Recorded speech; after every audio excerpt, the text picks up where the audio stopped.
We've all unmuted ourselves, but we've gone mute. Hello, everyone. Thanks for joining us today. SI UK India is live with Portsmouth University. Over to you, Catherine. Thank you very much. Hello, everyone. Thanks for joining us this afternoon. My name is Catherine Land, and I am the Global Engagement Manager in the Faculty of Science and Health. And we're joined today also by our India office, Chanchalik Beasley, who you can see on your screen there.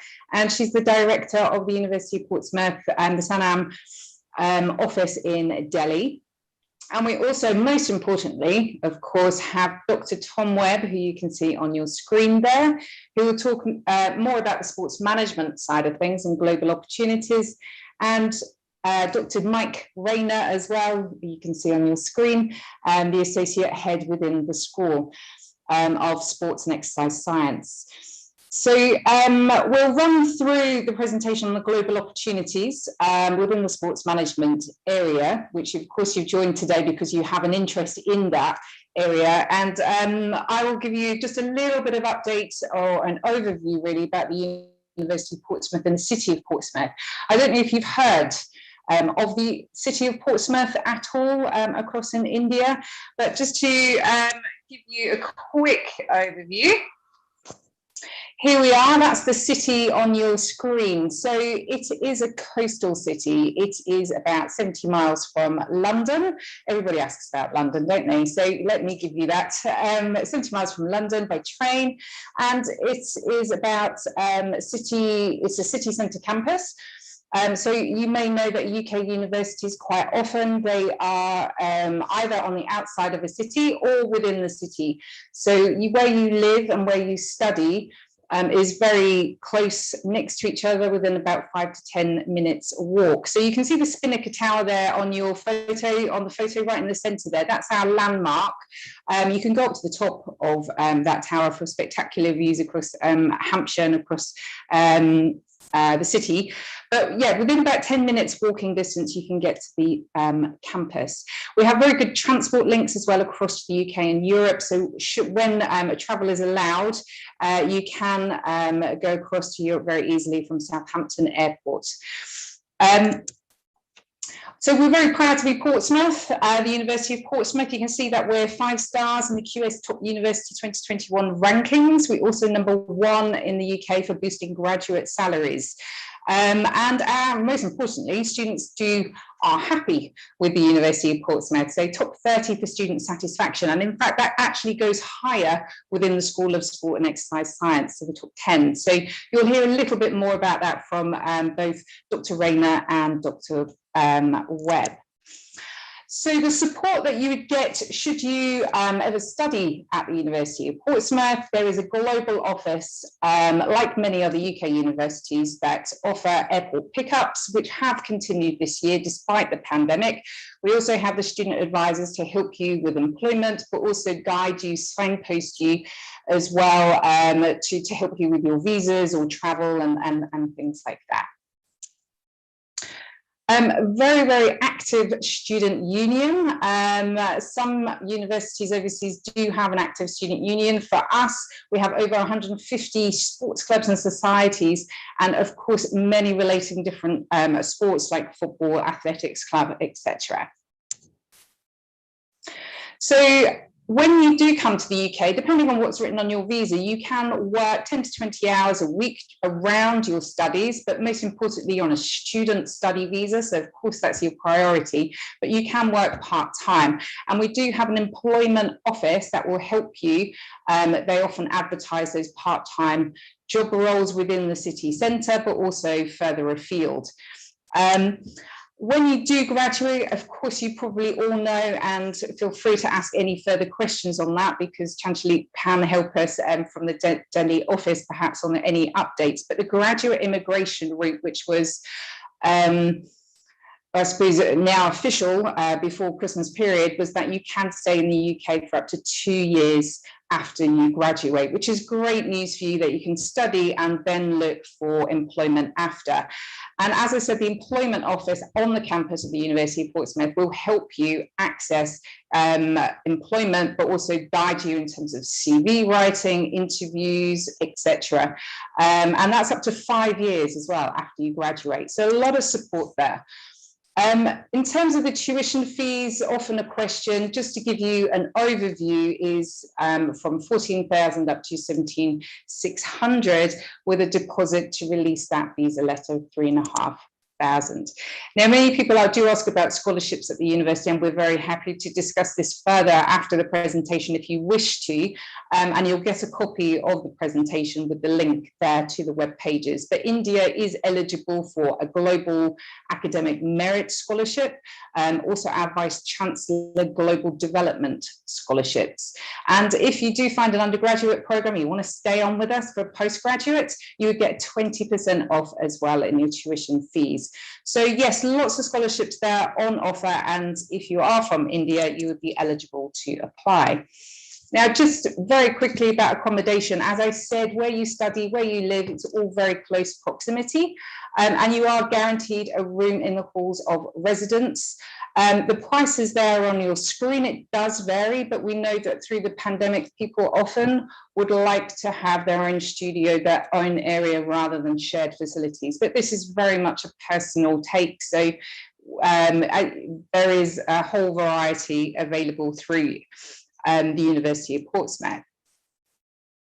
So really what to expect on the campus should you take a course with us in September, October this year, or even the January intakes of 2022, is that yes, we do have measures on campus to keep you safe during this period of the pandemic. So please rest assured that the University of Portsmouth does take this very seriously. A lot of our programs are delivered off campus at the moment, but we do intend to bring everything back on campus in October. But we also appreciate that every country, and I know about India, and we see that a lot in the news at the moment, but we do appreciate that some people cannot travel out from their country to get to the UK. So we do anticipate to continue in a blended learning approach or off campus for those students who can't join us, but very much hand sanitizers, one-way systems, and temperature scanners. So really that's it from me, just giving you that very, very quick overview of the university and the city, and very happy to take any questions towards the end of the webinar. But very importantly, I'd like to hand over really to Dr. Rayner and Dr. Webb, because they are the stars of this show and the reasons that you have joined us today. So is that okay to hand over to you, Mike? Oh, you just got to unmute yourself there. Yeah, no, thanks, Catherine. Sorry, I'd already shared my screen and all of a sudden it became very small on my computer, the mute button. But hello and welcome, everybody. Thank you for coming. Thank you for taking the time. Thanks, Catherine, for that introduction to the university. Our presentation is twofold. So I'm going to hand over to Tom Webb, who's going to talk a little bit more about the sports management subject area specifically. And then I'll discuss a little bit more of the intricacies related to sports management and the School of Sport, Health and Exercise Science. So over to you, Tom, and I'll click away for you as we go through the presentation. Thanks, Mike. Good afternoon, everyone.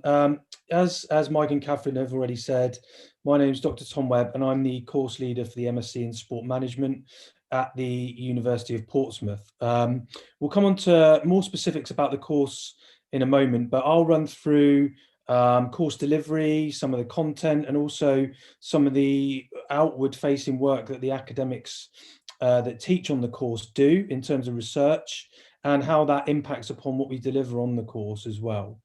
Mike, if you could move this slide on. So I thought it was important initially to focus on the global nature of the course. Sport management is a global industry.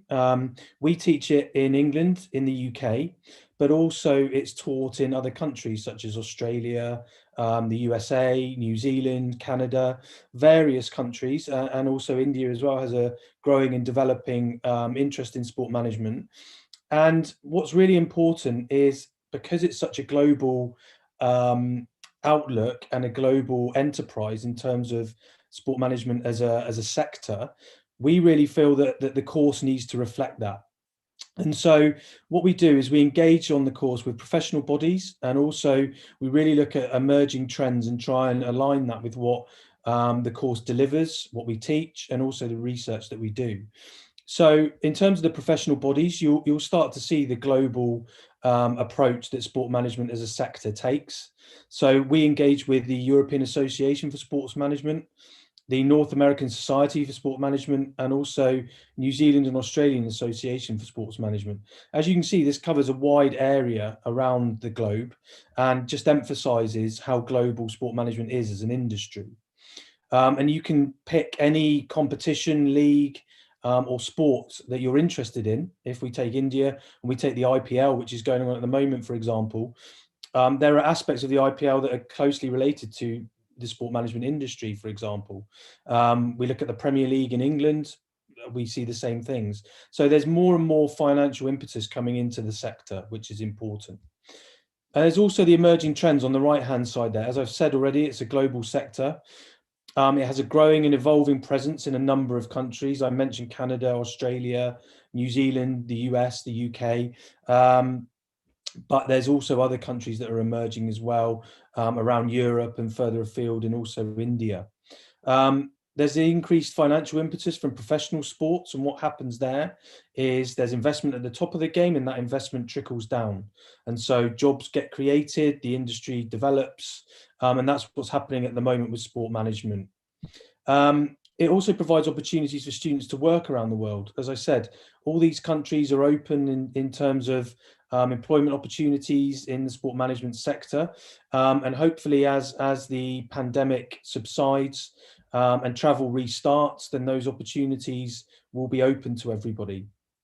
And as I've put there at the bottom on the right-hand side, our graduates have taken up numerous opportunities in the UK and in other countries as well, just to emphasize the importance of the global sector.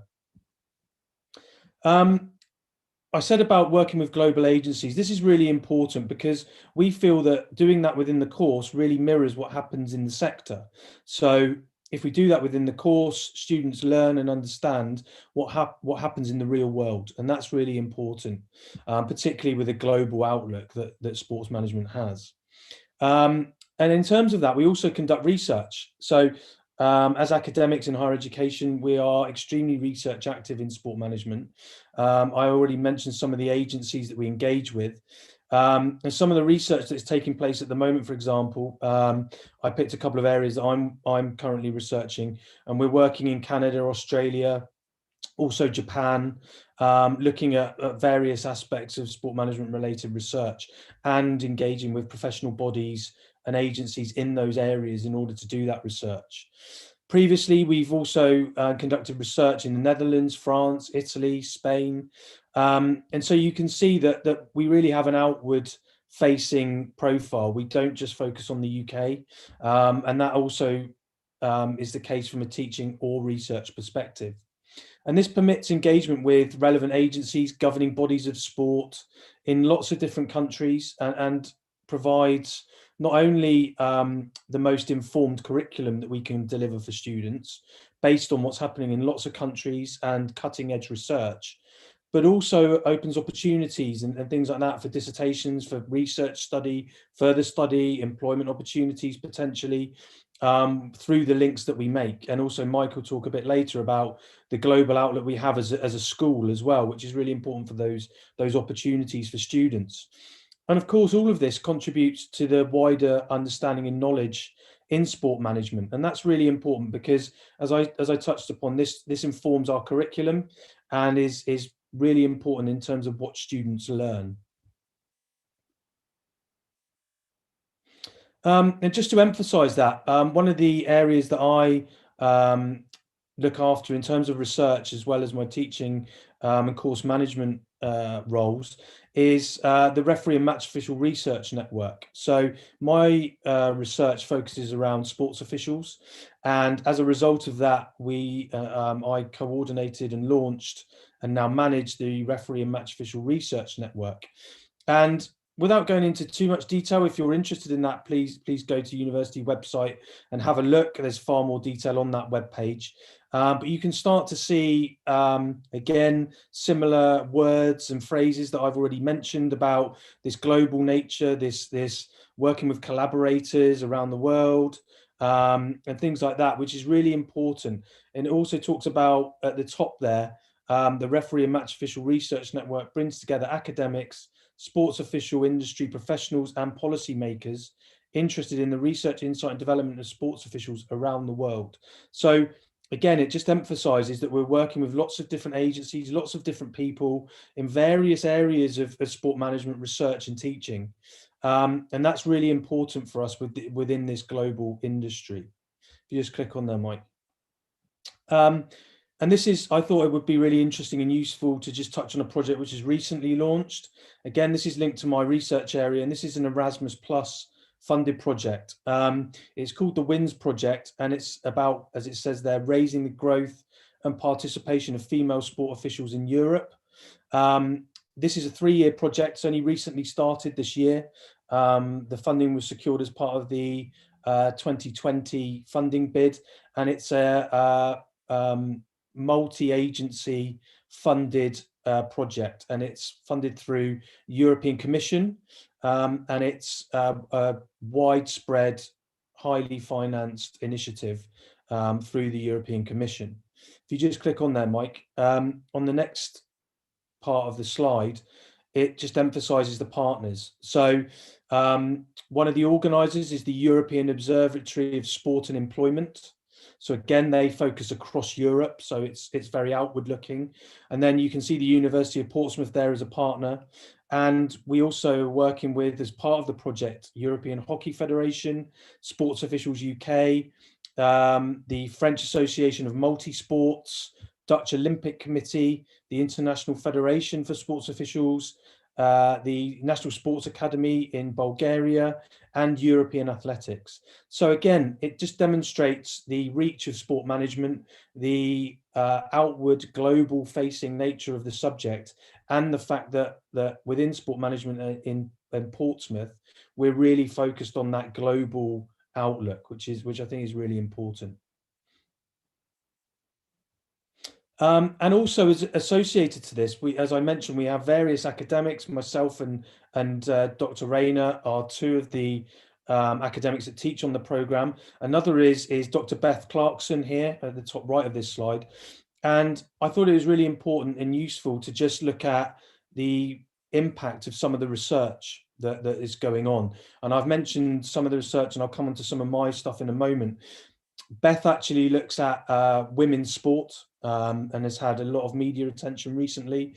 And this just demonstrates, again, the impact that some of the research is having. So again, on the left-hand side, the Telegraph, which is a highly circulated newspaper in the UK.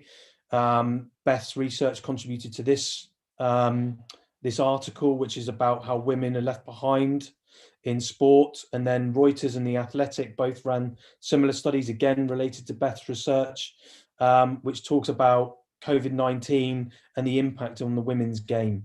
So I think that just emphasizes, and it's useful to understand some of the real world impact of the research that we do. And then this is some of the research that I do. Again, this is linked to some of the work on match officials and sports officials. So again, the Telegraph on the left, we were looking at social media and the abuse of athletes and sports officials on social media. And again, that informed that article. And then also ESPN from America was looking at technology putting sports officials in a tough spot. And then The Guardian was looking at the abuse of football referees in England and some of the challenges they face. The Guardian's a newspaper in the UK, and that was also a documentary which I contributed to. And then in terms of the course, I think it's really important to then touch on, and you can start to see with some of the subjects covered, where our research focus sits, and also some of the engagement that we do with external bodies also fits into the course. In terms of admissions, as it says at the top, it's a 2-2 that we ask for. We do also consider industry related experience, and we look at every single application. So, for example, if someone hasn't got experience in sport management at an undergraduate level, that doesn't necessarily mean that their application wouldn't be successful. We would look at voluntary experience, we look at experience within the sector, and we also look at every personal statement as well to see what experience people have got, and also their love and enthusiasm for the subject. And that is really important as well. So that's important to emphasize. In terms of English language requirements, it's IELTS band 6.5 with no component score below 6. And then in terms of the talk components, on the right hand side, you can see some of the books that staff have published, both Dr. Rayner and myself.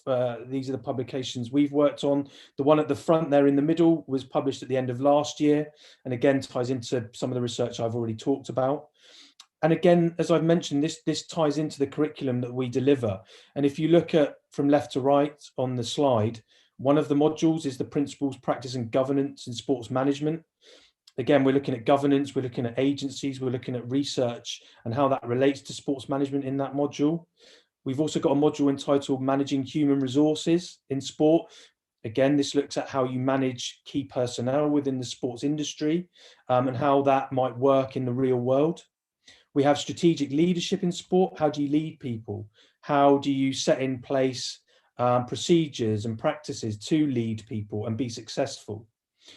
We have a global sport event management module as well. This focuses very much on the Olympics and the sport event management sector, which is a sector in itself. And we felt it was really important to have a module that focused on that. Dr. Helen Simons leads that module, and it focuses, as I say, on the Olympics, mega events like the World Cup in football, and also the key principles of managing sports events. And then, of course, we have the research, development and practice, which is related to your dissertation and research, which we support students with throughout their studies. Great, thanks, Tom. So, hello everyone, I'll introduce myself again. So my name is Dr. Rayner, and obviously I am taking the second half of this presentation onwards. So thanks, Tom, for introducing the subject area and some of the complexities and interests that sort of situate themselves within the world of sports management. Well, my part of this presentation now is really to start looking at the subject area of sports management and how the differing degrees that we offer here at the University of Portsmouth, and specifically within the School of Sport, Health and Exercise Science, actually help students gravitate towards future careers and future intentions to work within the sports industry. Before I go into that in a little bit of context, I'm just going to give a bit of an overview about our school and what we actually currently offer and what we are about, what our vision as a school is actually about within the university. So as you can see on the slide there, we are a top-rated school within the sports domain. So that sports subject area relates to sport and exercise science, exercise and fitness management, sports psychology, and of course, sports management. We're a top 10% institution or institution for sport. And we obviously hold what's called the Athena Swan Bronze Award, which is looking at gender equality across both our teaching and our staffing provision. As a school, in volume, we're roughly about 35. Actually, due to a couple of new programs recently, we've increased our staffing load. So we're roughly between 35 and 38 academic members of staff, full-time academic members of staff that will be available on campus or in the current climate through a distance or online provision. And within our school, we're currently close to around about 900 students throughout our undergraduate, postgraduate taught programs, our postgraduate research programs, and obviously any professional doctorates that we have within our school. We're known across the sector for having an excellent first-time progression. University of Portsmouth, and as I say, the School of Sport, Health and Exercise Science, we are globally known for those statistics and enabling our students to get good degrees and to go on to have a good level of employment within both the sports sector and wide, varied, applied set of industries aligned to sport. So it's an important thing, and it's an important thing considering when you're looking at different programs around the globe, around the UK, to make sure that it's the right degree for you and it gives you the best opportunity to go onwards and upwards with your interests and passion within any informed industry sector. As a school, like I said, we are a very distinguished school within the university. We have our own specific building that aligns all our specific strengths, all our thematic strengths, from environmental physiology all the way through to sports management. We are adjoined to a university-wide sports centre, which is actually due to increase. You can see on the slide there a couple of images of our soon to be open £55 million sports facility, which has a great opportunity, not only in terms of the actual physical education you can encounter here at the University of Portsmouth, but also from a teaching and pedagogic perspective for you as an academic student. So you have an opportunity to engage within those facilities from a range of different sort of areas of your student experience. But the benefit of Portsmouth in terms of its proximity, you can see in a very sort of brief sort of image of the campus map. Everything is in close proximity. We're walking distance between the academic theatres, all the way through to the staff offices, all the way through to the Students' Union and the library. And even the new sports centre is literally next door to the library. So it's all very close in terms of that proximity, and all the support services are within touching distance once you are on the campus here in the city of Portsmouth. As a school, as I said, we're a school of sport, health and exercise science. So the very nature of the title of our school illustrates that we are multidisciplinary in nature. We have 3 core undergraduate programs at present. So they are the sport and exercise science degree pathway, sport and exercise psychology, and of course our sports management and development undergraduate degree. This has recently been complemented by 2 top-up pathways. So these are for students who can enter directly into their final year based on their previous educational experiences, or even their professional experiences based on a sort of mapping process to make sure that they've got enough experience to be able to justify and succeed within those programs. Further to that, and as Tom's mentioned in the earlier part of his presentation, a big focus within the school is all about globalization, not only in terms of just our global reach and such things such as this, such as a webinar, but actually embedding elements of globalization and consideration of international frameworks into taught curriculums. And recent developments within the school have enabled us to formulate and develop what is known as a dual award. So a dual award with Edith Cowan University, which is in Perth, Australia. A dual award in its very nature means that students have the opportunity to study at 2 universities and obtain 2 qualifications. So for example, at the moment, the BSc Global Sport, Health and Exercise Sciences pathway, students would do their first 2 years of their degree here at the University of Portsmouth on campus. Their 3rd year would be a year over in Perth, studying sport and exercise science, obviously in Perth, before returning for the 4th and final year here at the University of Portsmouth. And students would exit that award with 2 degree certificates, one obviously from Edith Cowan University in Australia and one from the University of Portsmouth here in the UK. There are plans afoot for a similar degree to be devised for sports management. So you can see there, Global Sport Management is the preferred title at this moment in time. And likewise, that would work in a similar manner. So 2 years at the University of Portsmouth, 1 year at Edith Cowan University, and then a final year back on campus to complete your degrees at the University of Portsmouth. Again, walking away with 2 degree certificates. Just put into context, one of our key focuses as a school, and as I said, we are globally renowned for this provision, is devising degree pathways that not only offer good first-time progression, but also give you a good opportunity, good sort of exposure to industry opportunities to make sure there's clear graduate employment upon completion of that degree. And that leads me into what we naturally embed within our degree programs. And on this slide here is sort of an example of the work-based provision that is embedded in our undergraduate sports management and development degree. As you can see, there are various different elements of work-based learning that exist within the curriculum. There's a core module that happens at level 5, so 2nd year of your study. And then there is a module that exists in the final year of study where you get an opportunity to really evaluate your professional competencies and have exposure to a range of different industry professionals to contextualize what growth you've had to date and what further growth you need to progress within that industry. And it gives you a huge opportunity to start networking with professionals within that sports management framework. Likewise, we have a range of different sort of opportunities within this particular pathway, which include a work placement sandwich year and a study abroad sandwich year. And I'll touch on the study abroad sandwich year in the next slide. But we also have a semester 2, the teaching block 2, level 5 module, where students have the opportunity to go and study overseas and take a period of study overseas within their degree, not an extra year, but within the framework of a typical 3-year undergraduate program. So we've created a range of opportunities that enable students to really take advantage of the student experience, look at what best fits them, whether it is a work placement, a study placement, a short-term study placement. But ultimately, within our program, we've really got a focus on employability, vocationality, making sure the degree is designed and provides the opportunities for you to seek that graduate employment upon completion. That's a really important component of the degrees that we offer here at the University of Portsmouth. Now, as I said, I'll touch on the sandwich year for the study abroad next, so which is the component of what we're talking about now.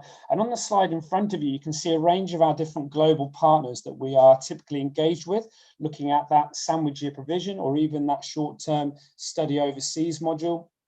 And they are numerous in sort of volume. You can see there are partners in North America, so particularly in Canada and obviously the United States of America.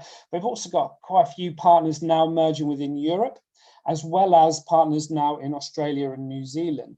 And let's not forget, we have 2 very clear partners that exist within India. So we have Manipal, which obviously is down in Manipal Academy of Higher Education, but we've also agreed a partnership now with Amity University, so typically based in Delhi, but they are obviously a global partner that have many different sites around the globe for our students to go and experience a taught curriculum within sports management, or more typically aligned in that institution, more pure management type subject areas. We have a number of opportunities that are growing. We're still looking to expand the opportunities for our students, so making sure we are making these opportunities available in relevant fields and appropriate markets for the growth of the sports management industry. As Tom touched on earlier in terms of his research, the sort of partners he's starting to do through his Erasmus and European work, we're now starting to see that now becomes more of a global framework. So we are sort of venturing down into New Zealand and across more states across North America to make sure that we're giving those opportunities to students to really take advantage of different curriculum, different exposures to different elements of the sports management industry. And that's a really positive and progressive development that has happened within our school in recent years. Now, I'm not going to touch too much on this particular slide, but just to sort of illustrate the sort of values and virtues that we have in terms of our admissions requirements for the undergraduate degree pathways. You can see the top-up degrees primarily focus on either a foundation degree, a higher national diploma, or any sort of applications from individuals that have a significant experience in industry. And likewise, within our undergraduate sports management development degree, we have a UCAS tariff points of 112 to 128. But you can find more specific details on the actual admissions requirements on our websites that gives you a bit more detail about the specific English language requirements and also the equivalent qualification grades that are required for our undergraduate and postgraduate provision.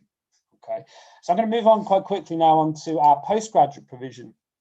And as I said, we are a multidisciplinary school. So Tom has already briefly introduced the sports management pathway, but that sits in with six other postgraduate programs that exist within our school, with the physiotherapy due to start for planning for September 21 with a release date and start date for January 2021. So we have a range of different postgraduate opportunities that exist. It's an exciting time to be part of the postgraduate community because a lot more vocations are requiring postgraduate qualifications to sort of contextualize and have further applications of educational study, but in a bit more of an applied and practical environment. And as Tom alluded to, specifically to do with the sports management program, the degree has been designed very clearly to complement not only academic and theoretical understanding, but more primarily from my perspective, it gives you exposure and sort of context to different practical elements of the sports industry.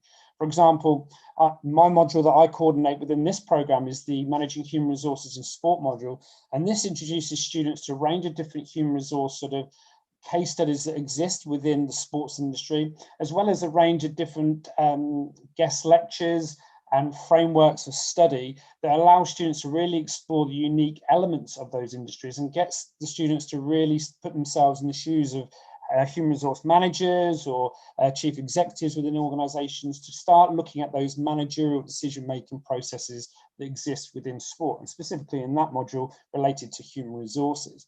Because postgraduate study, one of the benefits, I would say, of postgraduate study, it moves your thought process on from being a student who studies and understands and is able to sort of repeat and regurgitate typical frameworks of study, which is part of the undergraduate learning experience.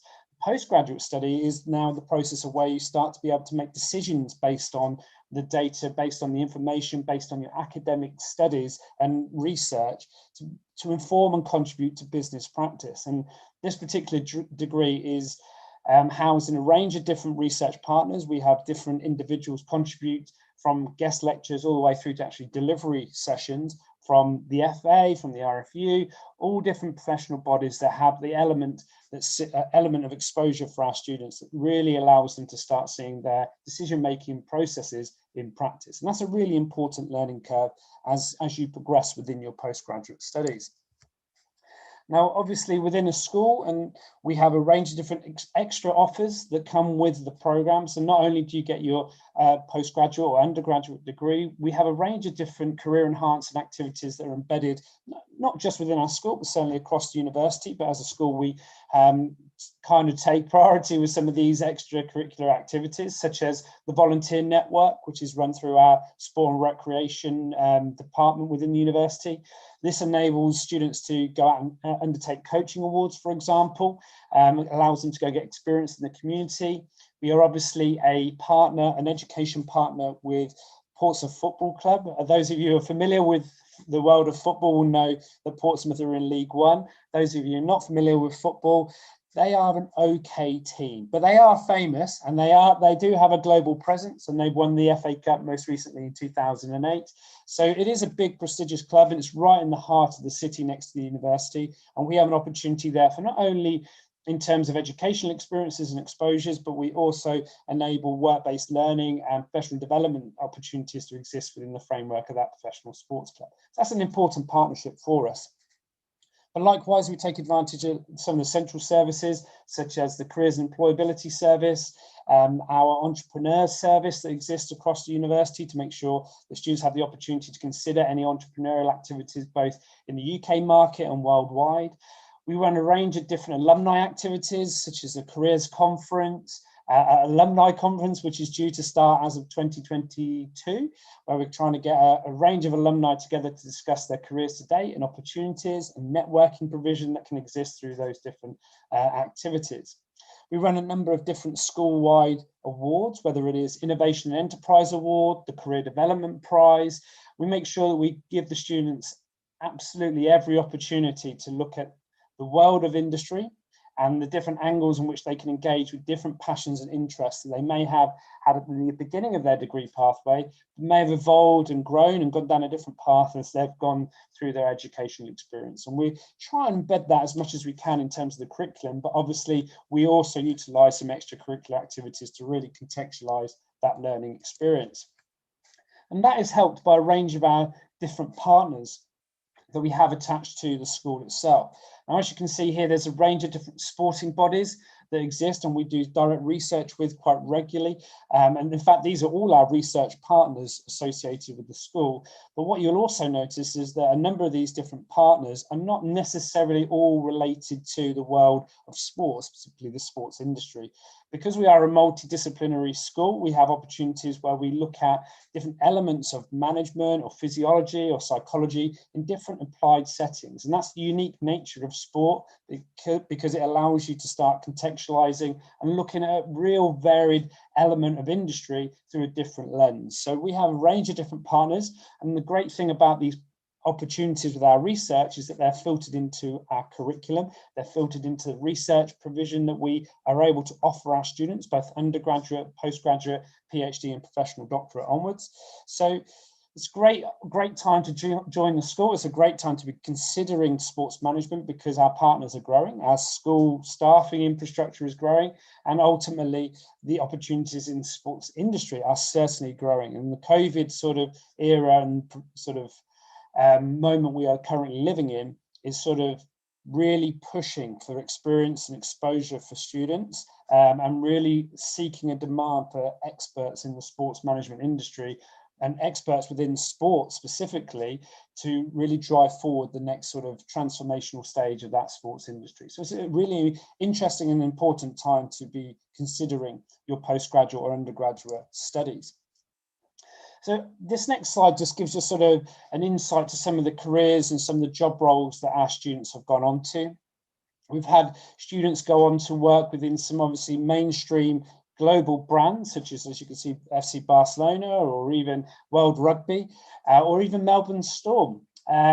So we've had some really interesting experiences for students, and one of the sort of best things about looking at the sports industry, it gives you a real global opportunity. Sport doesn't just happen in UK, it doesn't just happen in India, it is a global phenomenon, and it allows you, by studying within that, allows you to consider global opportunities for those further sort of employment opportunities. And on this slide here, we've got a couple of really interesting examples. Wasserman, which is the world's biggest sports agency organization, had a couple of students go through their sports agency training and now represents a very high profile sporting individuals in a range of sports across the globe. One of our recent alumni from the sports management postgraduate program as part of the event, you can see in the top right hand corner of your particular slide, the Global Soccer Conclave. And actually, speaking of which, Tom will be speaking at that in due course on the 5th to 7th of January. But one of our alumni, to emphasize, is one of the organizers of this particular event. It is being housed in India, albeit virtually, but Tom will be presenting alongside numerous different sporting academics from around the sports management sector. And I'd strongly encourage you just to attend, to engage with that particular conclave, because it's a really clear insight in terms of what the sports management industry looks like at present and what the opportunities for further engagement could be in the years to come. So really important, but really good opportunity as well to see what our sports management graduates have gone on to in their careers post completion of their degree pathways. So I'm coming to the end of my sort of time speaking. So just to summarise, we've gone through all the different components of the school, from undergraduate provision, postgraduate provision. Also, the last slide talking about careers with our of our students, our alumni have gone on to. But as a school, we make a real effort to really engage and keep you up to date with the school's development as an alumni network. And as you can see here, we have our school-specific magazine that details recent developments, opportunities, successes, appointments that exist within the school, and students and alumni alike are regularly receive this particular publication as part of being part of the school infrastructure. Okay, so it's a really good time to consider sports management. Obviously, Tom sort of talked about the complexities, the unique nature of sports management and the sports industry, and hopefully you've got a bit of an insight in terms of what we as a school represent, the opportunities that exist within the school, and what it feels like to potentially be part of that school moving forward. So just to conclude, there's some admissions contacts, obviously for Delhi rather than necessarily at the University of Portsmouth directly in the city, but you can always get hold of us directly using the website or even our Twitter feed, as you can see there quite clearly on that slide. So I'll just go back to that bit in case anybody wants to take down any details, but we have got CJ on the call if any questions are coming in or anything about the contact points are needed. But on that note, I will stop sharing my screen and hand over to Catherine. Hello, thank you very much, Mike. Thank you very much, Tom. That was really useful input, but also oversight of the industry that's happening at the moment, as well as the courses that will help students springboard into a sports management career. I was just wondering, SCI UK is one of our agents in India. So if you're not aware, they are fielding the questions now that are coming up on YouTube as well as into this webinar now. So I wondered if you have any opportunity, have any questions that have come up, whether now is a good opportunity, and also CJ from our Delhi office can help with answering some of those or input any further into this webinar today with useful information. Thank you all. Thank you all for such a knowledgeable presentation. We have quite a few questions from YouTube live chat box. The first question, the student is asking, there is a news of India being in red list country by UK government. How will it work if you get selected?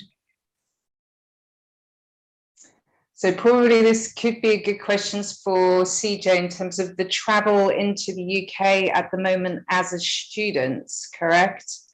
Right.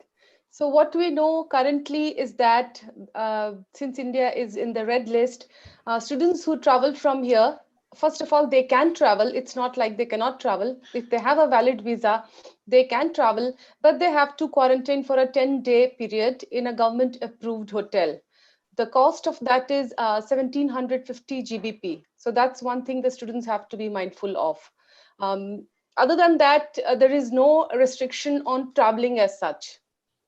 But this is still April. For the September intake students, there's still time. So let's keep our fingers crossed and hope that things will be better by the time they have to travel. Absolutely, yeah.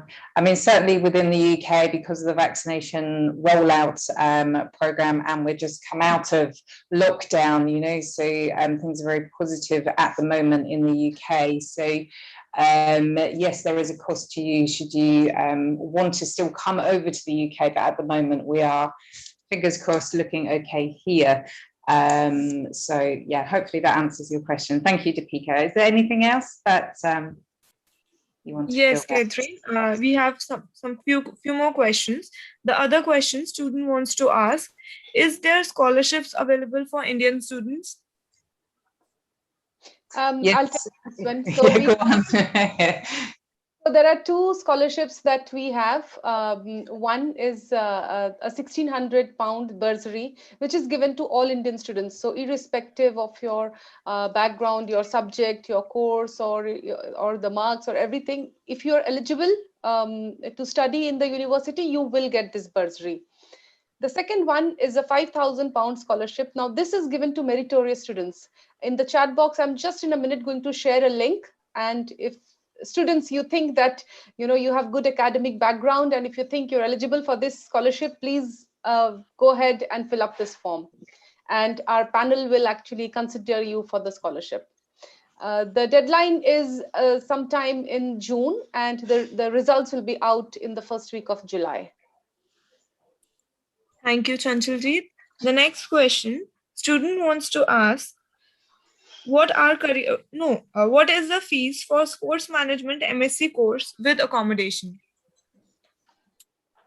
With accommodation, so that will very much depend. So we're at the high end of the fees, but probably when you look at a whole year, it is a 12-month program. So probably looking towards about £30,000, would you say, Chancelie, CJ?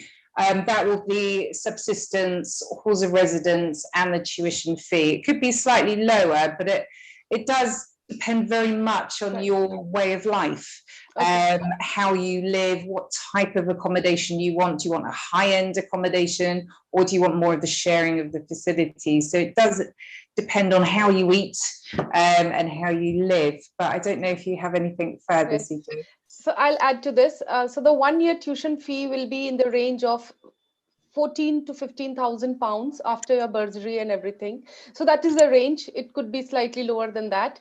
1 year of your living expenses will be 9,150. So the UKVI wants that much amount in your bank account for you to be able to apply for a visa. 1 year of tuition fee and 9,150, that much in your bank account. Now, this is what the UKVI needs, but we know from a practical experience from the students that you can live a very comfortable student life. I'll stress on this point, a student life between £7,000 to £8,000. So if the £7,000 to £8,000 should be enough for your living expenses, accommodation, your food, a little bit of travel, some books and everything. So this is what we hear from the students. Thank you. The next question, what are career opportunities during MSc Sports and Exercise Psychology, part-time jobs or internships available? Perhaps that will go with, yeah, Dr. Rayner. I'll answer this one. Yeah, okay. So career opportunities with sport and exercise psychology. So that particular degree pathway at postgraduate level is linked with the healthcare professions and the British Psychological Society. So in order to sort of practice within sport and exercise psychology, you need to be accredited to those bodies to get a license to practice. So the degree itself is designed alongside of those particular bodies to enable individuals to have a significant opportunity to go into graduate employment upon completion of the studies. Now, the degree itself, it's a core curriculum, so all the modules are designed to be theoretically and practically applied within the subject area. There isn't a placement module within that particular curriculum, but like I said, there's the extra curricular activities that we hold and sort of value within the school that enable you to go and consider opportunities to undertake work-based experience. Typically, our postgraduate programs occur over 1 or 2 days within the week. So there's plenty of time in the week to have opportunities to go and seek employment. Obviously, there's a restriction on the volume of hours that you can undertake as an international student in the UK in terms of the regular hour week you can do in terms of paid employment. But yeah, there is plenty of opportunity, and the nature of our university, where we're sort of based within the city and our partners, specifically I'm talking about Portsmouth Football Club or even the NHS, the University Hospital that we have a clear partner with, there's plenty of opportunities to seek some work-based provision and work-based learning environments for you to sort of enhance your experiences whilst here at the University of Portsmouth. Hope that answered your point. Thanks, Thank you, Mike. I was just going to say, I've just put a list of placement roles in the chat box for this Zoom, so whether they can be transferred across to YouTube. But these are examples from across the school, which will include psychology. CJ, sorry. Yes, Catherine, I am sharing this with on the YouTube chat box. Thank you. Okay, so moving towards the next question, the student wants to ask, please tell me about the UK COVID situation, how you are dealing with international students coming from India. I can certainly start that off, and CJ can give also some input. Well, everyone can, of how this year has rolled out. We, as UK, well, England came out of their lockdown probably, maybe the 12th of April, 29th of March, we came out of our lockdown here. So we are now 3 weeks into that.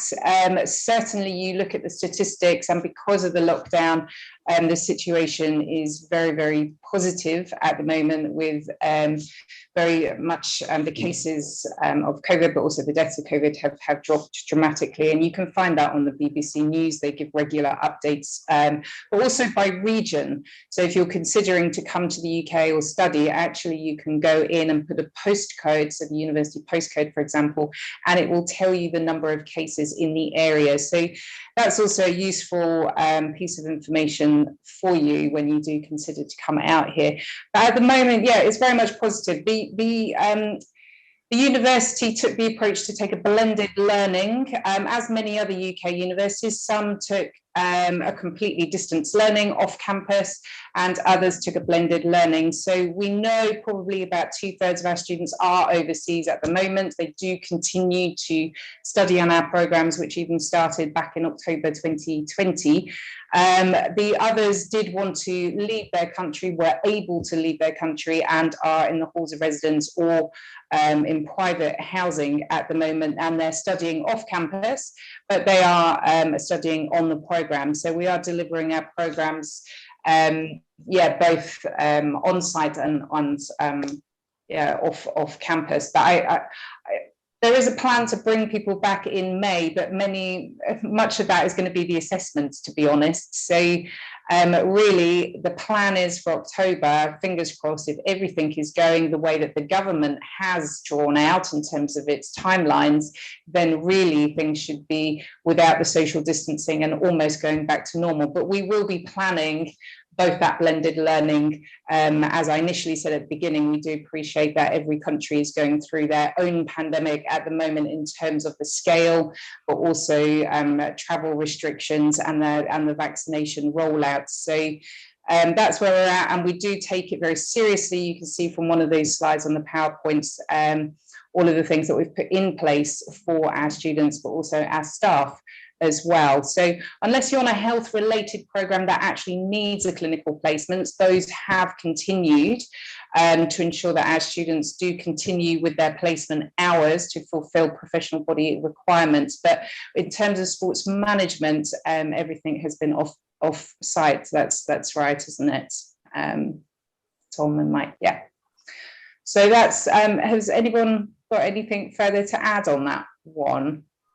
No, I think that's good, Catherine. I think, you know, every country has had, you know, peaks and troughs with the pandemic, haven't they? I mean, the UK in January was one of the worst countries, and then, you know, because of the lockdown and the vaccination rates in the UK, we are now one of the better countries, you know. But so I think it does change, and, you know, India a few weeks ago was in a far better situation than it is now. So it's just part of the process at the moment. I think the vaccination program, particularly in the UK, has made quite a big difference alongside the lockdown. And I think the government, all the messaging is that they're quite confident that that we are, you know, moving towards more normal everyday life, but it will take a bit of time. But as Catherine says, I think the idea is by September, October, that, you know, the roadmap the government's laid out, and certainly what universities are looking at, that things will be a lot more towards the more normal sort of everyday activities that we would be used to. But clearly we can't say for certain, because as with everything with the pandemic, we don't know what's going to happen in the next 3 or 4 months. It's positive at the moment. I think that's the way we need to look at it. Absolutely. CJ.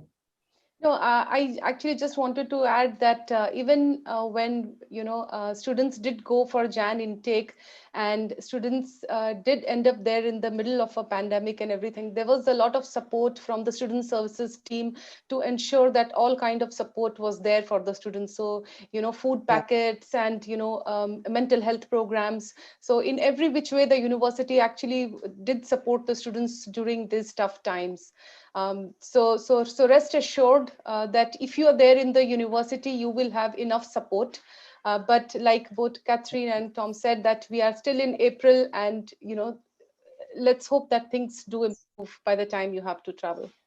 Yeah, I know. I think that's a really good point, actually, CJ, about the level of support.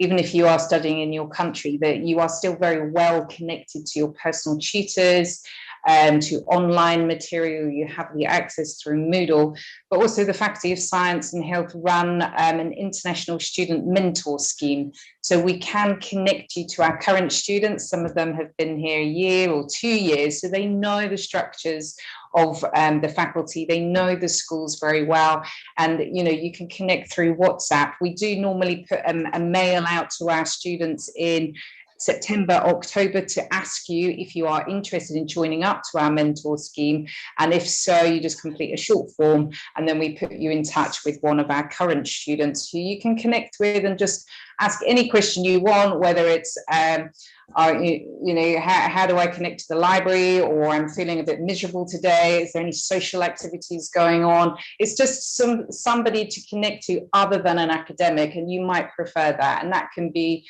somebody selected by nationality or by course. And of course, you know, it is different. You are studying a UK education system, so of course there's going to be differences to how you are studying in India, and we appreciate that, and we hope that connection with a student mentor will help you and enable you to transition more easily, even if you're studying at a distance. Thank you. The next question: what is the employability rate for postgraduates? Is a post-study work visa still available for Indians? Yeah, the post-study work permit now has transitioned to the graduate immigration route, the GIR. But yes, absolutely, that is available for, certainly if you're starting in October, that would be available for both undergrad and postgraduate students. And you would be eligible to apply for up to 2 years after your studies. Yeah. The next question: hello, sir. I have completed my bachelor's in physical education from India. Which master's course should I go for? Any suggestions, please? I would say that completely depends on your interests, really. If you look on our website, if you look at the degree programs we offer, and Mike went through some of the different programs at MSc level, they're all quite different. Sport management, for example, has very different modules and outcomes associated to it compared to sports psychology or clinical health and exercise science, for example. So it really depends on what your interests are, where you would like to work. If it's within the sports industry, what particular area of the sports industry. So I would, I see Catherine's just put the link in there as well, which is helpful. I would go onto the website and just look at the different degrees at MSc level and see which are the degrees that serve you best in terms of your interests and career aspirations. Absolutely, and just to add to that, we do have a couple of our students from India who've completed and successfully gone on to work in India. So they have offered, which is very nice of them, to connect with you. If you do have any questions from a student perspective about studying on the sports management programs, then do get in touch, and I'm sure they would be happy to give you their perspective on things. Thank you. The last question. What IELTS score I need for a PG course? And that's a great question. So IELTS, if you do choose IELTS, there are many alternatives, but if you do choose to take IELTS, then it's 6.5 in IELTS overall, with 6 in each component. If you don't take IELTS, I'll put in a link again in the chat box. But for example, if you get 75% in your high school qualification or higher, then you don't need IELTS. That's still correct, isn't it, CJ? Just checking. And also, if you are looking to get a postgraduate and you've studied in the medium or through the medium of English from India, there's a few regions where we accept the medium of English certificate from your university to apply for our postgraduate courses. Again, that is all on our web pages, or our India office can help with that. Right. I want to add here that if students are interested in taking a Duolingo test, then you can reach out to us and we'll give them a free Duolingo voucher to take the test. The test costs about $49, but we will give it to them. But the only condition is that they should be, because the test results come to us directly from Duolingo. So the only condition is that you should be serious about going to University of Portsmouth. I mean, these test results will not be applicable for other universities. That's brilliant. I'm not sure all UK universities are offering that. That's a brilliant extra for us. Thank you so much, everyone, for your valuable time today. Anything else you want to put forward for the students who are watching now?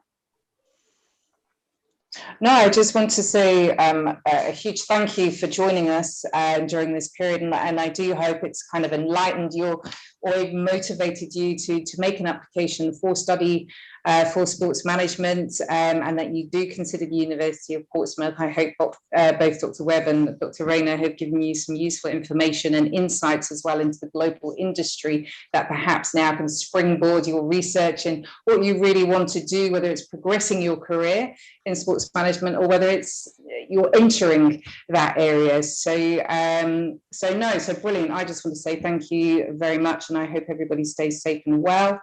Does anybody else have anything to add from our team?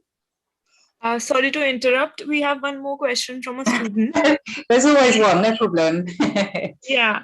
So the student wants to ask, for a MSc Sports Management candidate, what are the specific areas or avenues of working that a candidate can look to pursue? That's a good question. Yeah. So we do look at people that have got experience within the industry. We prefer it to be obviously sport related, if possible. Now, this is often instead of a direct undergraduate qualification. So you might have an undergraduate qualification which isn't in sport management. If you've got some additional experience, then we would obviously take that into account. It could be areas such as event management. It could be related to the organisation of sporting tournaments, events, that sort of thing. It could be placement within a sporting organisation. There's lots and lots of things we take into account, and many students have come in with experience within the sector and with an undergraduate degree which is in a slightly different area. That's fine. We're used to students doing that. And in fact, the course is designed to support students if they do that. So yeah, lots of different areas that can be used as experience within that. Thanks. Thank you, Tom. So we have one more question. So let's quickly go to this question. I am interested in pursuing MSc in sports management, but I have no prior sports degree and not done any voluntary work in any sports field. What options I have? Yeah, so again, we have had people that have done that. Some degrees, undergraduate degrees, are more transferable. Some are less transferable, just depending on the nature of what you've studied. But sport management, as I think we've hopefully demonstrated with the modules that we have, many of the areas that we teach actually cross over into different academic disciplines as well. So it might be management, it might be business, HR, lots of different areas that we draw information and teaching from to inform the curriculum. So just because the undergraduate is not necessarily in sport, that doesn't mean that it wouldn't be applicable necessarily. And again, we look at personal statements as well. So we would look at, your personal statement, your interest in the subject, why you wanted to study sport management particularly, and where you want to go with that study and things like that. And if you can demonstrate a good level of undergraduate attainment, then clearly we would also take that into account. So if you've done really well on your undergraduate degree, even if it's in an unrelated area, and your personal statement is good and things like that, we would take that into account as well. Brilliant. Yeah, and I think that's important to make a note of, really, is that it's the holistic overview of an applicant. So anything helpful within that personal statement will help alongside the qualifications and recommendations as well. Right.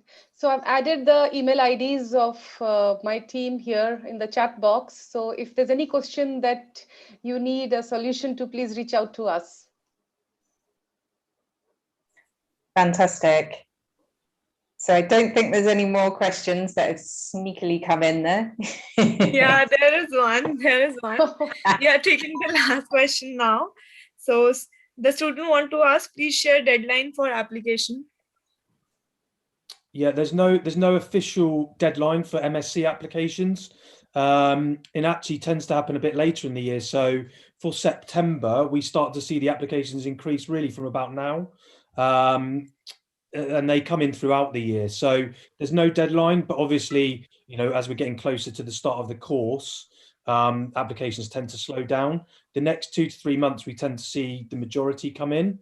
But there's no specific deadline for it. No, there does come with a bit of a caution there, but because of the popularity of the program, once those places have been taken, they have been taken. So courses can close early should you not apply early enough. And it doesn't matter whether you don't have your final results yet. There can be conditional offers which are made. So we do encourage an early application rather than a later one. And also to avoid the last minute rush, please apply early if you can. So I would say that first week of July is a comfortable deadline for you to actually make an application and try and fulfill all your conditions by then. Yeah, brilliant. Thank you. Well, I think that's, I know that we've overrun by 8 minutes, so but we appreciate all those questions. That's fantastic. That is such a lot of interest there. Thank you so much, everyone, for your valuable time today. And to all the students who are watching us now, please feel free to contact SIUK office, or I have provided the representatives' email IDs on the YouTube live chat box. You can email them as well. That's it. Thank you so much for joining us today. Bye-bye. Thank you for organising. Thank you very much. Bye-bye.